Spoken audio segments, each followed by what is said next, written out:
la terre d'Israël est un élément absolument essentiel, fondamental de la foi d'Israël. On ne peut pas imaginer un judaïsme sans la terre d'Israël. Eh bien, nous avons le plaisir cette semaine d'accueillir dans notre studio David Saada. David, bonjour. Bonjour Daniel. Merci d'avoir fait le déplacement ici à Jérusalem pour nous parler de la paracha de la semaine et du lien que l'on peut trouver entre la paracha de la semaine et l'actualité brûlante. Alors, on commence un nouveau livre, le dernier livre de la Torah, c'est le Sefer Dvarim, Mishneh Torah, c'est-à-dire une sorte de répétition de la Torah et un grand discours de Moshe Rabbeinu.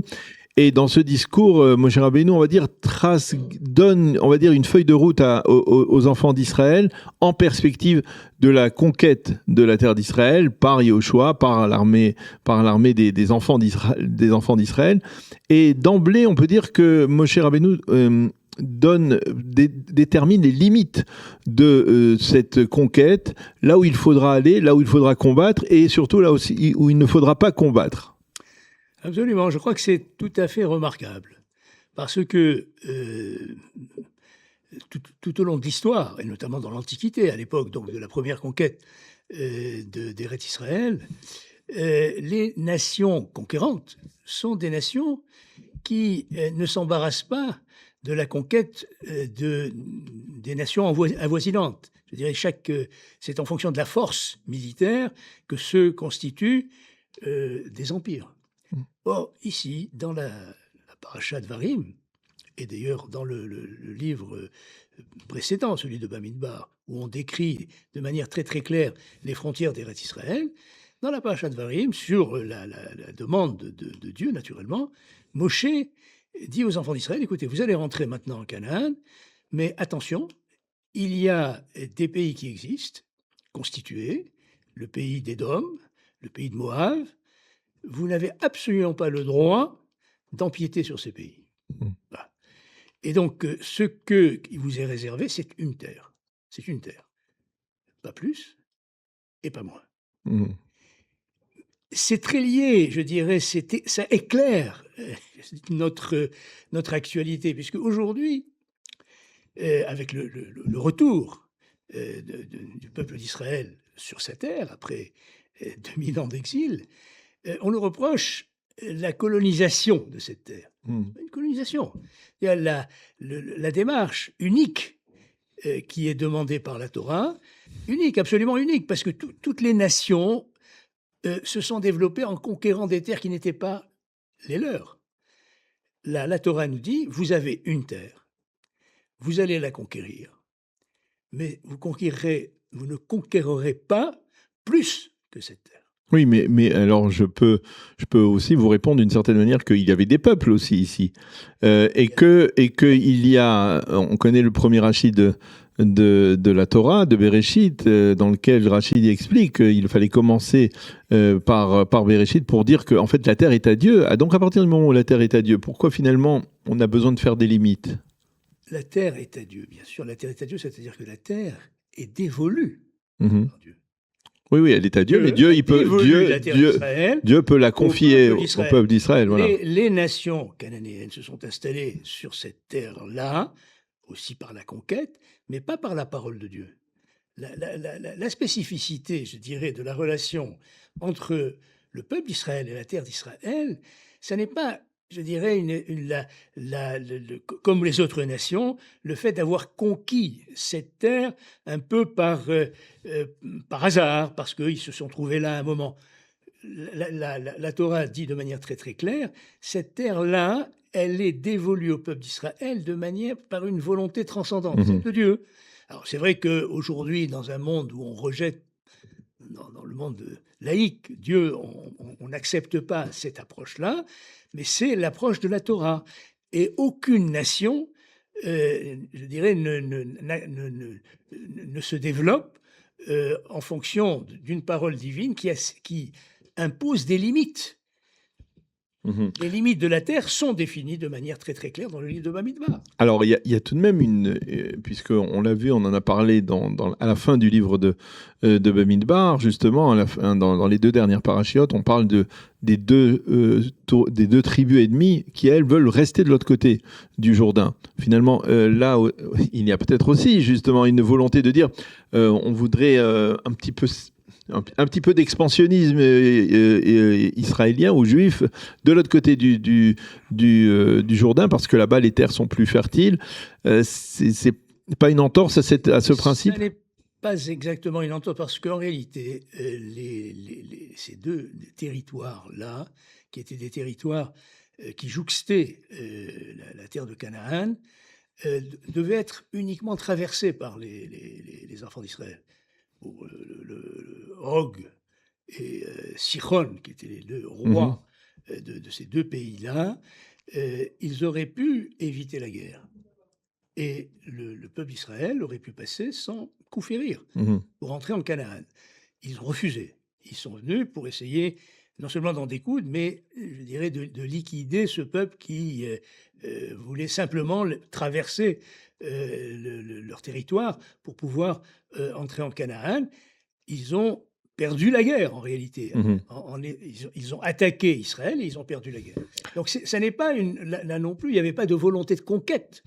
Il n'y avait pas de volonté de conquête de la part d'Israël à l'époque. Il n'y avait pas de volonté de conquête de ces deux royaumes, Bashan et le royaume des Émorites.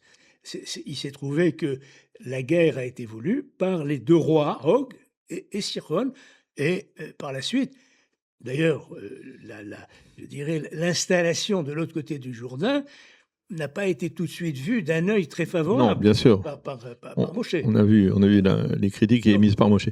Mais alors finalement, on est dans une dimension où effectivement, on est dans ce début du livre de Dvarim, et on voit d'une certaine manière Moshe Rabbeinu qui déjà, on va dire peut-être redéfinit, parce que bien sûr, il y a une alliance, il y a l'alliance du Sinaï, mais c'était il y a 40 ans. Et on avait l'impression, donc, d'une certaine manière, à l'époque, que le centre de gravité, c'était les Aseret HaDivrot, les 10 commandements, la Torah. Or là, peut-être, dès le début du livre de Dvarim, Moshe Rabbeinu remet un peu les pendules à l'heure et dit l'essentiel, c'est ce qui va se passer dans la terre d'Israël. Absolument. Le but ultime de la sortie d'Égypte, c'est l'installation sur la terre d'Israël. Le don de la Torah n'a pas de sens sans l'installation sur la terre d'Israël. La Torah doit être appliquée à travers ses mitzvot sur la terre d'Israël.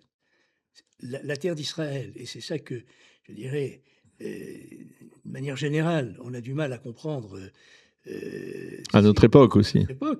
La terre d'Israël est un élément absolument essentiel, fondamental de la foi d'Israël. Il y a pas on ne peut pas imaginer un judaïsme sans la terre d'Israël. C'est pas possible. C'est-à-dire, c'est même pas, je dirais. Et pourtant, l'histoire d'Israël a. Sioniste, pas du tout. Ou alors, il faut faire remonter le sionisme à 3000 ans. Mais il y a pas, on ne peut pas imaginer simplement. D'ailleurs, c'était la faute des explorateurs qui pensaient pouvoir appliquer la Torah sans avoir à s'installer sur la terre d'Israël. C'était leur erreur fondamentale. Et là, Moshe Rabbeinu remet les pendules à l'heure et il nous explique en fait finalement que c'est-à-dire que l'aboutissement, c'est la terre d'Israël, et que même, on va dire, l'aboutissement de toutes les mitzvot, la pratique de toutes les mitzvot, ça ne peut être qu'en Eretz Israël.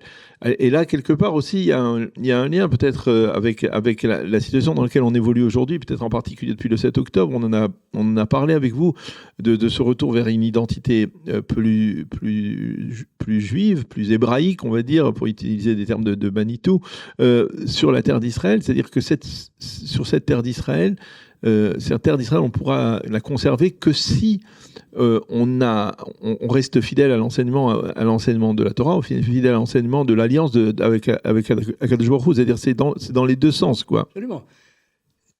Quelle est la finalité? Elle peut être exprimée en termes très très simples.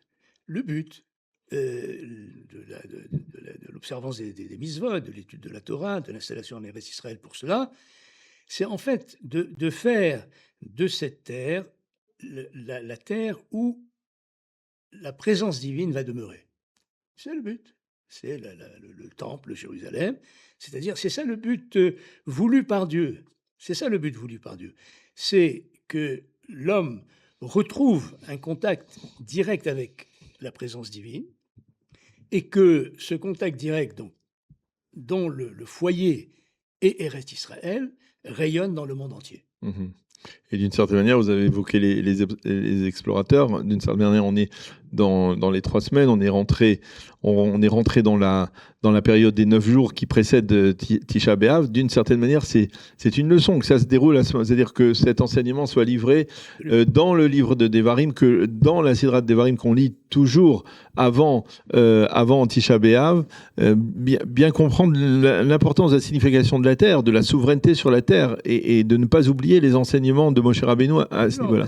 Parce qu'on peut dire même que les exils sanctionnent des défaillances du peuple d'Israël par rapport aux devoirs qui s'imposent sur la terre d'Israël. C'est ça l'exil, finalement. Vous n'avez pas compris l'importance de la relation que vous devez avoir avec la terre d'Israël.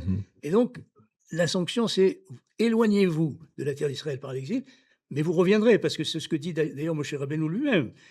Dans tout le livre de Devarim, il dit « Vous allez connaître l'exil, mais vous reviendrez ».